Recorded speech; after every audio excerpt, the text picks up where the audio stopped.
Okay, our next talk is a workshop on how to pitch your game, something that I imagine a number of people here have actually been trying to do today.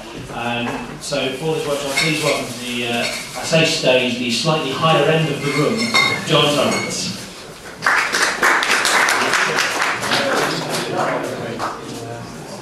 Hello everyone. Hello. Oh, thank you very much. Oh, I see. You don't have hands.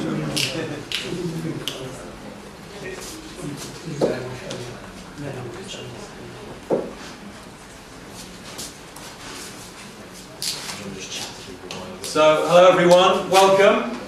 How are you? Yeah, excellent.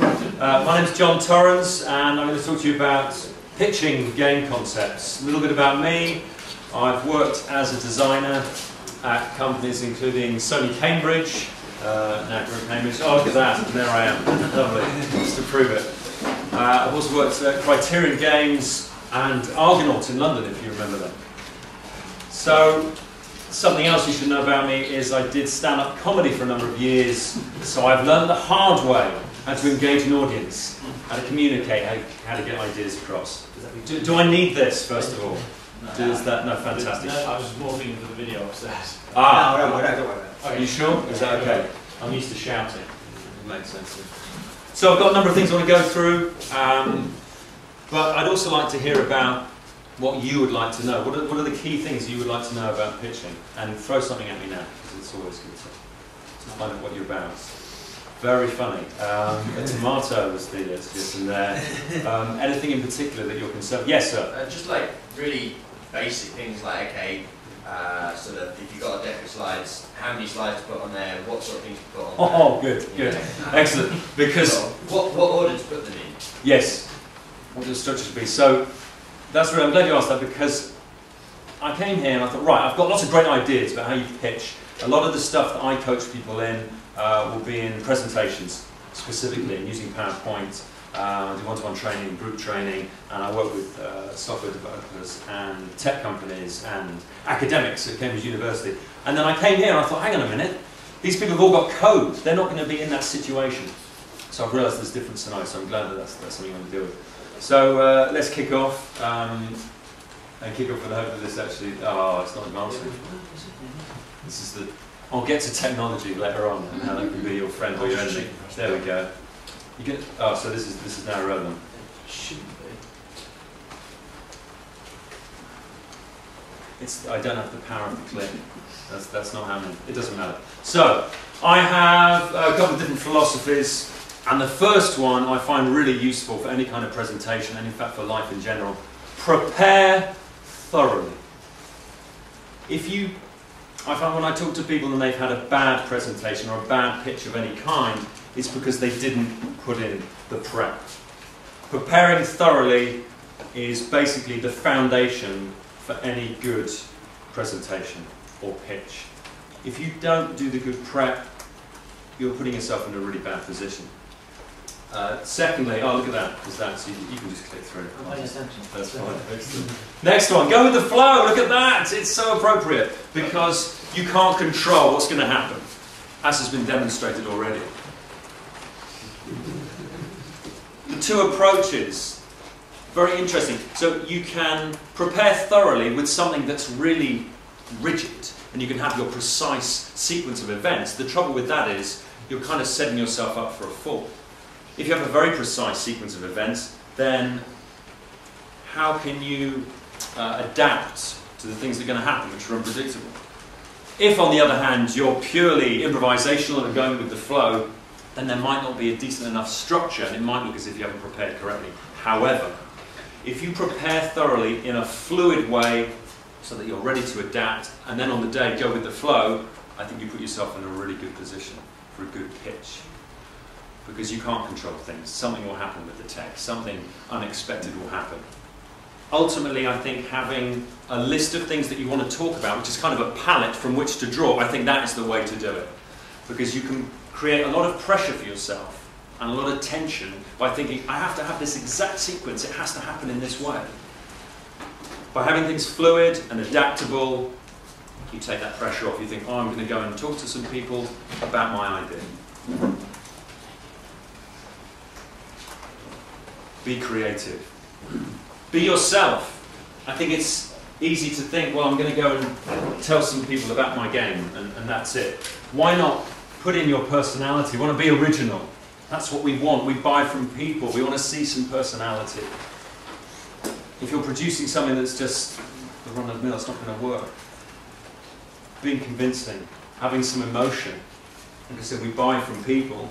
If you don't show that passion, why would anyone care? You could come up and say, well, I've got this game idea, and you do these things and that, and there's levels, and you might really care about it. But if you don't convey that, people aren't going to be able to make a connection with what you're talking about. Darren, you said something brilliant. What was it? The passion. What was it? The love of what you're building has to come first. That resonates. That is fantastic. People want to see that passion. If you don't care about it, why would anyone else? I want to see enthusiasm. I want to see personality. That's what motivates me. Have you heard of Simon Sinek? Anyway, one person, fantastic. Okay, so he talks about start with why. Too often people will say, well, I do this is the way I do it, and this is why. Why not start off with that, this is what I want to do, I want to change the world. If you open up with that, that's pretty much going to grab people's attention. They think, okay, all right, fair enough, how are you going to do that? Here it is. That's always a hook for me. And then the third is be concise. Be clear. Be simple. Sometimes when people have a great idea, they are really enthusiastic, so they fit the first two perfectly.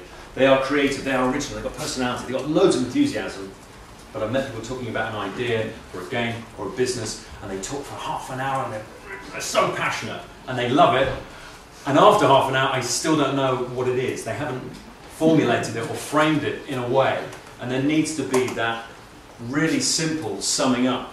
So sometimes games developers will have their initial statement. I think EA used to call it the X statement. It's, take over the world.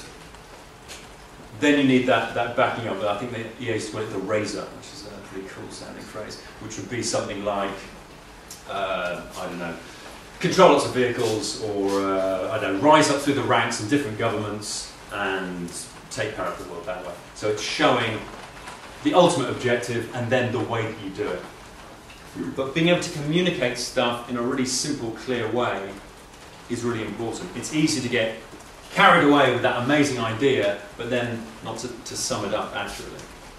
Wow, this is so hot, it is melting my cucumbers. That's quite a bit of heat that's got there. Wow, they're all hot to the touch. Okay. Did your research. Now, in theory, you know your game idea inside out. Okay, yeah, of course you do, you know. But maybe there's a team of you. Maybe you don't know the inner workings of the code because you're designing and you think, well, okay, well, this person's going to handle that part of the presentation. You should probably learn about that section as well, because maybe on a day when you're pitching, that person isn't there because they're ill. It's like a good actor will learn the other parts so that they have a complete picture of what's going on. But research is more than that. It's finding out about your audience, who you're pitching to, how many of them they're going to be. Are they even games industry people? What's their level of experience? Are there going to be people in the room with different levels of experience? Are you going to refer to something using an acronym or the name of some software or some industry terminology that leaves behind half of those people? Because those people who don't understand, I'm going to go, excuse me, I don't know what that is, because they don't want to look stupid. So researching absolutely everything you can, that's all part of that preparation. And also the venue. Can you get into the venue beforehand and check out what's going on? I was here at 8:45 and we were playing with the projector just to make sure. And even then I didn't realise that this would happen. But as much homework as possible is great. When I visualised this, I was thinking, okay, it's going to be a function room in a hotel. And I come here and it's this. I go, this is amazing. Look, there's a treasure chest from Zelda. I'm going to get some rupees, everyone. Look at this, this is amazing. There are paintings, it's bizarre. But by doing that, it means when I waltz in an hour beforehand, I go, cool, here we are. This is my place. I've already walked around, I've always checked out the dimensions. I've seen that you can go upstairs. At one point I was thinking of when I was introduced to coming down the stairs, like some kind of princess, and decided against that. I just couldn't get into the gown. Remember that? So, doing your homework is really a good way of increasing the chances of your success. And that could be looking up the people you're pitching to on LinkedIn. Find out what they've done, find out what they know. Hey, oh, I played that game. Brilliant, I'm going to drop that in. So we're going to do something like this in this particular game. And they know you looked them up and you found out the game, but it's flattering, it's showing you've done a bit of homework. Telling someone that you played their game and you enjoyed it, it's fantastic. I remember going to EGX last year and there was a guy giving a talk and he'd worked on the audio for Soul Reaver. And I remember just thinking, that was some of the best audio ever. I remember just being chilled by that. So it was great being able to talk to him and say, oh yeah, I love the audio. It's a weird thing, but he brought it up. I thought that's a lovely reference point. Yeah, we need some kind of code, don't we? That would have been good if I'd said. Okay. I don't think anyone noticed. I think that's brilliant. So we'll do the, and then if I accidentally do a nod, then I'll have to check. Just, okay. Now, references. Now, when I say references, I mean referring to another game. So you're probably aware that simply adding up cool games and saying, yeah, basically it's, I don't know, yeah, it's Dark Souls and Halo and Street Fighter. That's you're not creating anything better. However, for quick communication, I think referring to a specific game is great. So when you're describing it, let's say you haven't got any visuals at all. Whoever you're pitching to wants to, right, where's the camera? Where is it? And you say, right, it's fine, it's Uncharted, it's that level. Immediately, people have got that framework. Okay, that's how much size, that's how much space on the screen the character occupies, that's where the camera is, it kind of does this, I get it. But yeah, watch out for just throwing in more and more, because once you get beyond, I don't know, referring to 2 other games, you're just going to confuse people completely. Yeah, so watch out for that. Simplicity is key. I mentioned the person earlier on. Have you got fig rolls? Unbelievable. Yeah. Yes, but no, because no. Maybe not Did you see how I responded? I said, yeah, I do want one. That's a bad idea. Very bad idea. Eating fig rolls while pitching is not good. But maybe you found out the person you're pitching to loves fig rolls, in which case bring 50 of them. You like a chocolate hobnob? We're in. The simplicity is key. Who's heard of the saying, brevity is the soul of wit? This is, you could nod and pretend even if you don't know. It's from Hamlet. It's a particularly verbose character who says it, which is once amusing. But it's where wit is knowledge and wisdom. And it basically is the people who really know their stuff can express it simply. It's why we love Stephen Hawking. He expresses things that don't fit in my brain in a way that do fit. So being able to sum up something really complex in a simple way is great. When I think of the best food that I've had, and then maybe the most expensive food that I've had, it's had, 4 ingredients? And some genius has basically taken the very best stuff, only 3 or 4 elements, put their own twist on it, presented it beautifully, and I've fallen in love with it. They've kept it absolutely simple, and that's what your pitch needs to be. The fewest elements possible, distilling it down to its essence so that you can communicate it quickly and easily. If you think you can get your idea across in 5 minutes, then fantastic, you've done it. You don't have to use the full half an hour. Get it across and then get some interaction going. I think simplicity is really important. Rehearse. Rehearse a bit more. Keep rehearsing. Sometimes the first time that people run through a pitch or presentation at full pace, full volume, is on the day that they're doing it. This is a very bad thing. Rehearsing will really help with your nerves, and it just makes everything slicker. And let's say there's a group of you presenting something. I'll try not to kick you again. I think I've got your water earlier on. There you go. Rehearsing really lays that groundwork, and it means that, like I said, learning each other's parts, it will really help. And if you can be bothered to go through it, say, 3 times, 5 times beforehand, you put yourself in such a great position. If you're presenting in a pair, or there's 3 of you, actually knowing what the parts are, so you can finish and the next person picks up, it just makes it look slick, it makes it feel professional. I find that rehearsing also reinforces that idea that you know your stuff. It can really help with the confidence. So when you hit the ground running and you start off, it all flows. Now, nerves. I think if you've got that pressure that this is a big deal, that you're asking for a lot of money, then that can really affect your performance. And again, Darren, what was it you said? That meeting with Tesco. I love that. You're in the foyer. You said it was a room a bit like this, and it was terrifying. And you said they didn't believe you at all, and you were trying to convince them of this amazing thing. Who here is familiar with the fight or flight process and the amygdala and the limbic system and all that? So it's the instinct in your brain.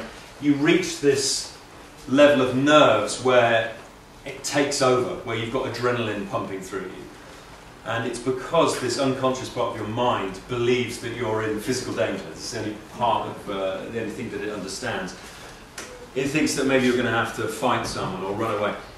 You have to recognise that when you're shaking with adrenaline, that's fine. It's because your unconscious thinks there's a physical threat. There isn't. You're not going to fight anyone or run away. You're simply going to talk to some people for a few minutes. Nerves are part of the process. Nerves are normal. Don't think for a moment that people don't get nervous when they have to speak or pitch. It shows that you care. It shows you don't know about the outcome. That's a good thing. What you do is you counter the nerves with confidence.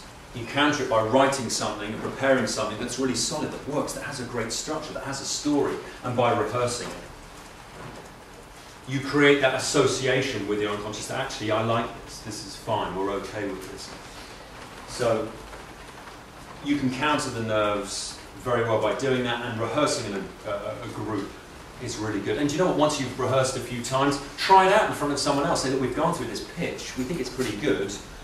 Could we just take 20 minutes of your time and you tell us what you think? You pretend to be an audience member or the person that we're pitching to. And you can be sure that feedback they give you will be brilliant. It'll just be, I don't understand this, why has this come first? Things like that. Now, engaging your audience. So I find that eye contact, very important. A nice big smile, being a real person. That's how you engage. It's easy to shuffle on and sort of, I'll just have a drink. And get obsessed with the technology, and let's say you're presenting some really big players and you're sort of there in the room, they come in and you sort of think, oh, do I look at them or do we, we need to get this right, this needs to be absolutely brilliant, so you're sort of preparing and you get, and then you go, right, we're going to start now. Why not engage them as real people? When they come in, just say hello, just shake hands, just come and go, hi, how you doing?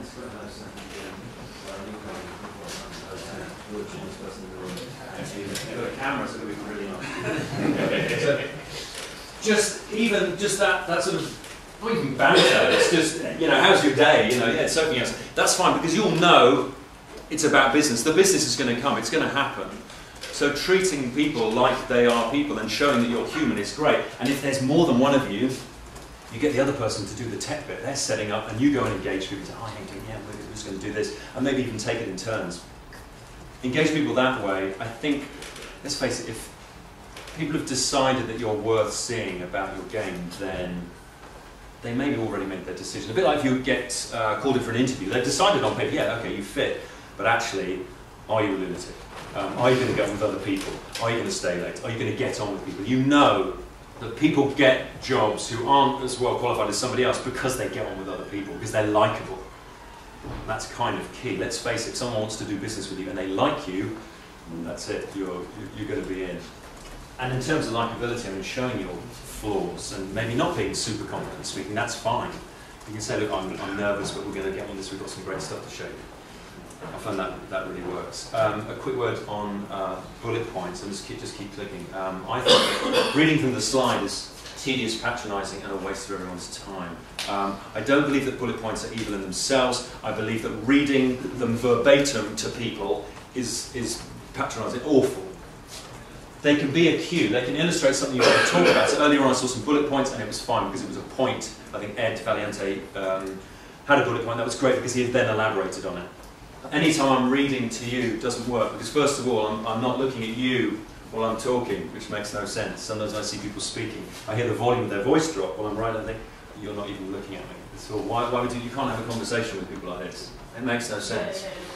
So Having a little cue like that is fine, but reading people's stuff that they can already see, it's ridiculous. You're just saying, hey, you don't need to be here. I could have emailed this to you already. I have so little faith in you, I'm going to read you stuff off the screen. It's just not a good way of doing it. Which brings me nicely on to don't rely on PowerPoint. Now, for PowerPoint you can substitute any kind of technology. So already I've been screwed over by the technology. It's no one's fault, it's just what happens. If you invest too much in the tech, then you are creating a possible way to fall, to fail. Who here likes Iron Man? I love Iron Man. Tony Stark's armour, he's made himself into a demigod, brilliant. What does his armour become when it fails? Iron. No one said that before. Straitjacket. Sorry? Straitjacket. Straitjacket, yeah, he's in a $1 billion coffin, he's screwed, he's worse off than before. That's PowerPoint. PowerPoint is amazing, it's flashy, you can do amazing things, but if that's your presentation and it fails, there's no presentation.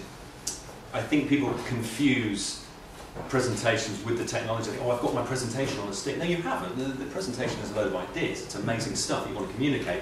This is an illustration. This is something you're going to use to back up your points. I mean, I don't really need this because I've got everything written down on cue cards. If this fails, it's fine. I can still do it, but I quite like to have that because it's a nice visual cue. And in a way, those are my bullet points. Those are my reminders. Technology can mess you up. Having a plan B is really good. If having a plan C, having a plan D, having everything else is the way to go. If you're showing some playable code, then that's great. You can bring that along. But having different formats. Let's say you've also got some printouts, you've got some design docs, you've got other stuff. What's happening? There's something weird happening. That's great. You're trying to give me a cue back, and I don't know. Do I nod back? Do I shake my head? Is that back again? Having a backup plan is great. So let's say you can control your tech, you can control what's happening, and on the day it fails, have that backup plan. Have something else so that people can enjoy what you've got. Yes, please. Don't improvise. Now, I like improvising, I like freestyling, but when it comes to somebody asking you about your game concept and you don't know the answer and you go, hey, I'm going to answer this, bad idea, because people will smell that immediately. They will tell that you're making it up. It's just not a good idea. I think adapting around the situation is good. I think just making stuff up, you will put yourself into a very tricky situation. Yes, please. The tricky questions. Now, let's say somebody asks you something really tough, like, let's say you've got a console game, let's say, are you going to do online?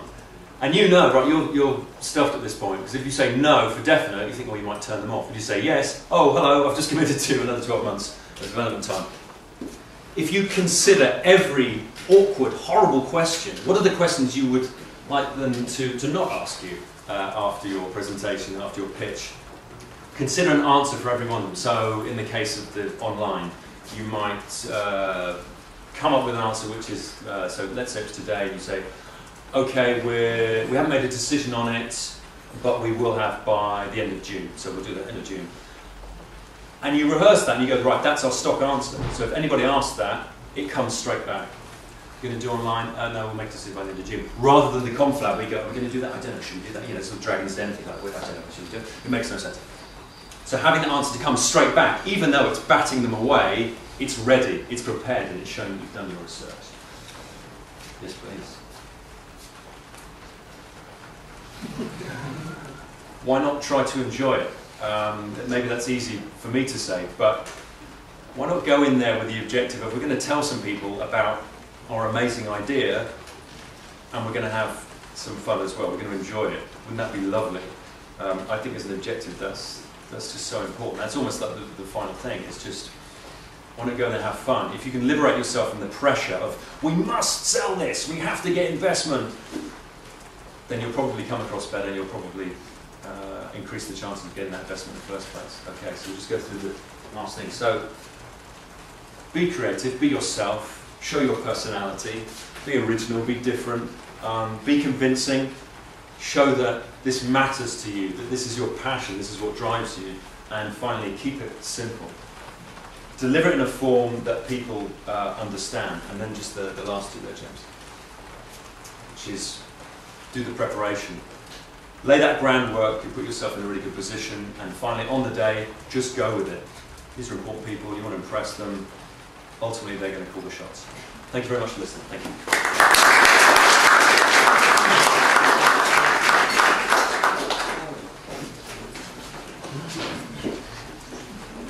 Yeah, John. I don't know how long that took. Yes, sir. Can you expand on rehearsing versus Oh, I see. You can have another question on top of that, yes. Yeah, rehearsing, do you suggest people get away from detail because it's just concentrating it. A number of times I've done a presentation, it's like blah, blah, blah, blah, blah, blah, blah, that's a script. Exactly, no, that's horrible. That would be a backup.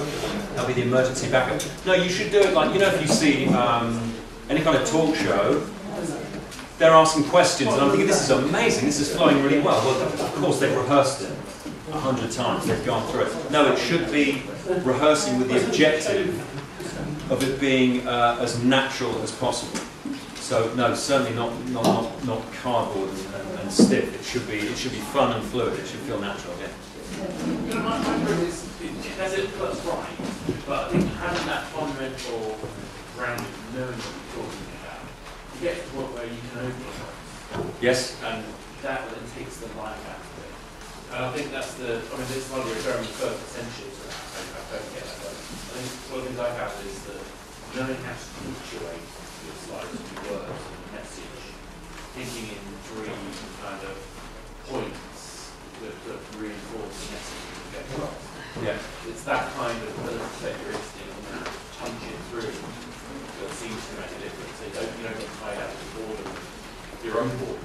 Yeah. Yeah, absolutely. It's I mentioned right at the beginning, rehearsing fluidly. That might sound slightly vague. I mean, much in the ways a stand-up comic would have their script, they will try and deliberately differently every time to keep it interesting for them. So it should feel like a natural conversation.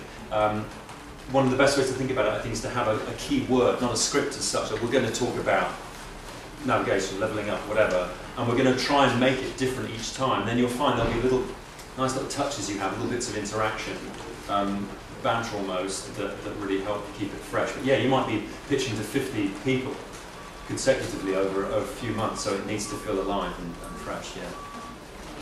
Yes, sir. Yes, sir. If actually speaking from a creative standpoint to a group of commercial people, executive investors, and you aren't as confident in their own speech and in the language, how do you speak in their terms and speak in yours? Yeah.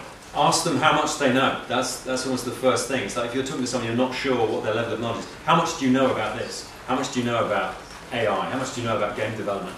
And as soon as they're throwing back that knowledge, then you'll understand. Or you could even say, tell me what your understanding is of this. And you'll see straight away, if they start showing off about that they know about games development, that's great. And if they go, not clue, I think we've got an Xbox, then you'll see what kind of level of experience they've got. I had my first proper event was talking about software to the role of societal chemistry. It was about nutrition software about 22 at the time, and the realisation that they knew nothing about computers and IT was magical. So after the project teaching all about chemistry, they knew nothing. I knew one thing they did, and they filled in the blanks. They assumed I knew everything they did, and therefore I looked like this expert, even though I'm just a little snotty kid who has no idea how to do it. So in a way, it's allowing them to think that you knew more than you do. It's fine, because why would you tell them you didn't? They're not trying to talk on their terms. They've come to see you. So you talk on the terms they've come to see. Yeah. And demonstrate that knowledge. And then you give that to the space to fill in that. Yeah, well put. How are you done? Is that good? That is, yeah, I was going to ask you how do I stop an audience asking questions. No further questions. No further questions. Yes, just stop. Just stop one question. No one's asking questions. I'm going to be around for the rest of the day. Absolutely. Yeah, so just if you want to grab John, I was really entertained. So thank you very much, John. Cheers. Thank you.